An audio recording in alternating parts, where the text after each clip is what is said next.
নারায়ণগঞ্জটাকে এই সন্ত্রাসের জনপদে পরিণত করেছিল যারা, তারা এখন দেশ থেকে পালিয়েছে।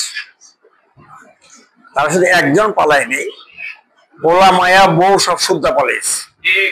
একজন হাজী সাহেবও তাদের সাথে গেছে, পালাইছে।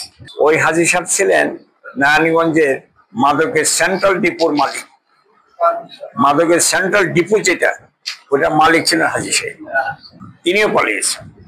শুধু একজন লোক আছে ওই পরিবারের, ওটা অসুস্থ।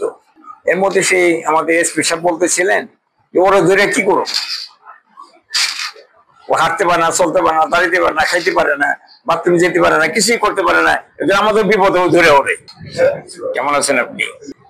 উনিও ঢাকায় আছেন, পালিয়ে আছেন, কিন্তু এখনো কিছু কিছু লোক আছে না, যে এখনো আছে যারা ওদের দোষর, তারা এখনো তাদের সাথে যোগাযোগ রক্ষা করে। উনি এমপিও ছিলেন, বড় লোকও ছিলেন, তার যে ব্যবসা বাণিজ্য সেও বন্ধ হয় নাই, কিন্তু সেগুলো চালু আছে। সেগুলো কারা চালায় জানেন? কারা চালায়? তারা যারা চালায় তারা ভালো মানুষের পরিচয় দেয়, কিন্তু ওই কাজটা তারা করে, দোষর হয়ে গেছে তারাও। এরকম অবস্থাতে একটা দেশ ছিল আর কি। জামাত ইসলামী, আমরা আপনি কেমনে বলবো যে আমরা জামাত ইসলামী করি, জামাত এই জিনিস বলার সুযোগ ছিল? এত বছর বলতে পারিনি, কথাও বলতে পারিনি, আসতে পারিনি। আর আপনারা জানতেন কি যে জামাত ইসলামী মানেই হলো রাজাকার, আল বদর, এইটা সেইটা, জঙ্গি, সন্ত্রাসী, কত কিছু হবে। কিন্তু আমরা এটাকে আপনাকে বুঝাতে পারিনি, বলতে পারিনি যে আমরা কখনই কোনো খারাপ কাজ করি।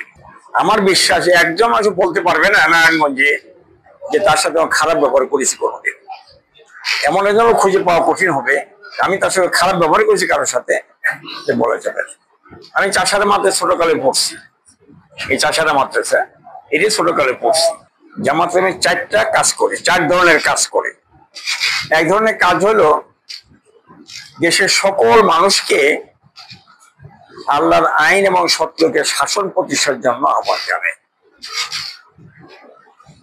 এই কাজটা কেন করে? আমরা এই কাজটা কেন করি? এই কাজটা করার আল্লাহ তাআলা হুকুম করেছেন। আমার ঠেকা হয়েছে ওখানে যে আল্লাহ আমাকে হুকুম করেছেন, নির্দেশ দিয়েছেন এই কাজটা করো। কোরআন শরীফে বলা হয়েছে বিসমিল্লাহির রহমানির রহিম, উদু সাবিলি রাব্বিকা বিল হিকমাতে ওয়াল মাওয়াজাতিল হাসানা। মানুষকে কৌশলের সাথে ভালো করে, সুন্দর করে আল্লাহর আইন মেনে চলার জন্য তুমি বলো। আমরা ওই জন্য বলি আপনাদের কাছে, আমার কোনো ঠেকা নেই আপনার কাছে কোরআন শরীফের কথা বলার জন্য। ইসলাম বুঝানো কি দরকার ঠেকা পড়ছে আমার? আপনারই কি ঠেকা পড়ছে? আপনার কথা শুনবেন আমার? ও ঠেকা পড়েনি।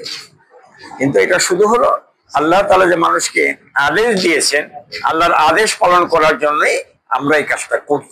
এছাড়া আমরা কেউ বলতে পারবে না যে জামাত ইসলাম এই ছাড়া কারো কাছে চাঁদা চাইছে, কারো কাছে কারো টাকা দখল করছে, কারো কাছে খারাপ ব্যবহার করছে, কারো কাছে জুলুম করেছে, এই কথা কেউ বলতে পারবে না। জামাত ইসলাম সে মানুষকে আল্লাহর হুকুম মেনে চলার জন্য বলে আর কোনো কাজ করে। আরেকটা কাজ জামাত ইসলাম করে, সেটা হলো সমাজের মানুষের সেবা করার জন্য আমরা সব মানুষকে বলি। এটা বলি এই জন্যই, এই কাজটাও আল্লাহ রাসূল আল্লাহ তাগিদ করেছেন।